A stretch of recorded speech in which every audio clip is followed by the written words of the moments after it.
नाज़रीन इकराम, पाकिस्तान की शरीयत कैसे हासिल की जा सकती है? फितरी तरीका से किसी मुल्क की शरीयत हासिल करने के लिए कानून बराए अताए शरीयत 1926 में यह कानून नाफज हुआ था। इसका इतलाक पूरे पाकिस्तान पर होता है। इस कानून के नफाज का मकसद ऐसे अफराद को शरीयत देना है जो पाकिस्तान में शरीयत के सर्टिफिकेट के बगैर रह रहे हो। शरीयत के कानून से मतलब बुनियादी जो मामलात हैं वो आपकी खिदमत में पेश करते हैं। कानून बराए अताए शरीयत बजरिया 1926 की दफा 3 की जेली दफा 1 के तहत वफाकी हुकूमत ऐसे शख्स को शरीयत का सर्टिफिकेट जारी कर सकती है जिसने इस मकसद के लिए दरखास्त दी और वफाकी हुकूमत को मुतमिन किया हो। कौन सा शख्स जी बालग हो, वो पाकिस्तान का शहरी नहीं है और ना ही किसी ऐसे मुल्क से ताल्लुक रखता है जिसने पाकिस्तानी शहरियों को शरीयत देने से इनकार किया हो। मसलन इसराइल का ना हो, इसराइल वालों को शरीयत नहीं मिल सकती। वो दरखास्त देने की तारीख से कबल 12 माह से पाकिस्तान में रह रहा है और इससे पहले 7 साल के अरसे में कम से कम 4 साल तक पाकिस्तान में रिहाइश पजीर रहा हो। वो अच्छे किरदार का मालिक हो।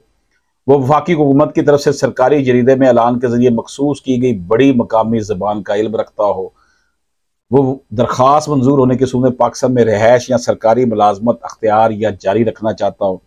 वाज़े रहे कि शिक जीम और शिक चे का इतलाक ऐसी सूरत में नहीं होगा जहां कोई खतून किसी गैर मुल्की शख्स से शादी करने से पहले पाकिस्तानी शहरी हो और वो शख्स पाकिस्तानी शहरी ना हो, वफात पा जाए या इनकी शादी खत्म हो जाए। इस कानून की दफ़ा 4 की ज़िली दफ़ा 1 के तहत शरीयत के सर्टिफिकेट के हसूल के लिए दरख्वास्त तहरीरी सूरत में दी जाएगी और दरख्वास्त दहिंदा अपने इल्म के मुताबिक ये जो मालूमात फराहम करेगा, उम्र के बारे में बताएगा, अपनी बर्थ प्लेस जाए पैदाइश का बताएगा, रिहाइश की जगह बताएगा, पेशा या रोजगार बताएगा।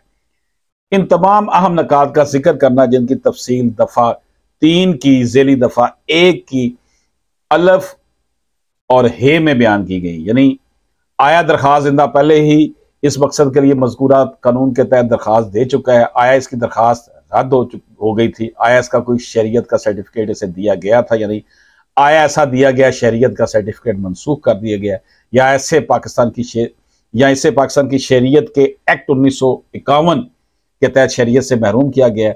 ज़ेली दफ़ा 2 के तहत हर दरखास्त पर दरखास्त जिंदा दस्तखत करेगा और बयान हल्फी मंसलिक करेगा कि इस दरखास्त में मौजूद कवायद दुरुस्त हैं।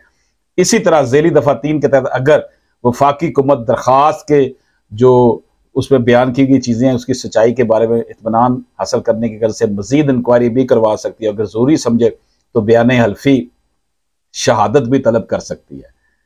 इस कानून की दफ़ा 5 की ज़ेली दफ़ा 1 की रूह से अगर वफाकी हुकूमत मुतमिन होकर दरखास्त दफ़ा 3 की अताए शरीयत की शराइत के मुताबिक है या ये समझे कि दरखास्त जिंदा शरीयत का सर्टिफिकेट हासिल करने के लिए मौजूद शख्स है तो हुकूमत इसे शरीयत का सर्टिफिकेट दे सकती है और इसे मज़कूरा कानून के तहत तमाम हकूक़ मराहत मुंतकिल कर सकती है, सिवाय इन हकूक़ मराहत के जो कि ख़ास तौर पर इस सर्टिफिकेट की रूह से रोक लेने लिए गए हों।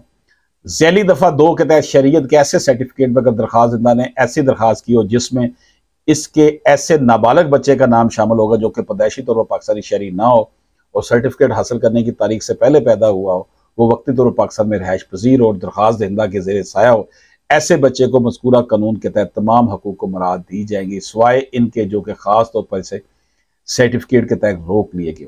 ज़ेली दफ़ा 3 के तहत शरीयत का सर्टिफिकेट देने का अख्तियार सिर्फ वफाकी हुकूमत के पास है और इस सर्टिफिकेट या किसी हक या मराद से इनकार पर कोई अपील दायर नहीं की जा सकती। इस पर अपील नहीं है। ये हमने आपकी खिदमत में जो है अताए शरीयत कानून 1926 की बात की है। किसी मुल्क की शरीयत हासिल करने के लिए कानून बराए अताए शरीयत 1926 इसका इतलाक पाकिस्तान में होता है। इजाज़त दीजिए। अल्लाह हाफिज।